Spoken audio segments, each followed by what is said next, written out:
Butler County, northwestern Warren County, until 9 p.m.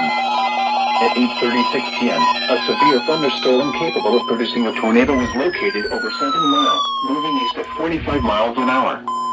Hazard, tornado and quarter-size hail. Source, radar indicated rotation. Impact, flying debris will be dangerous to those caught without shelter. Mobile homes will be damaged or destroyed. Damage to roofs, windows, and vehicles will occur. Tree damage is likely.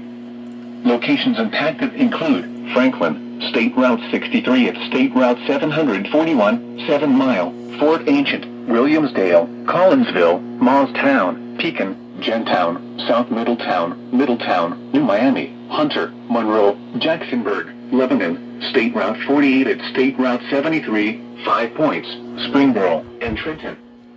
This includes the following interstates: I-71 in Ohio between mile markers 30 and 36. I-75 in Ohio between mile markers 26 and 40. Take cover now. Move to a basement or an interior room on the lowest floor of a sturdy building.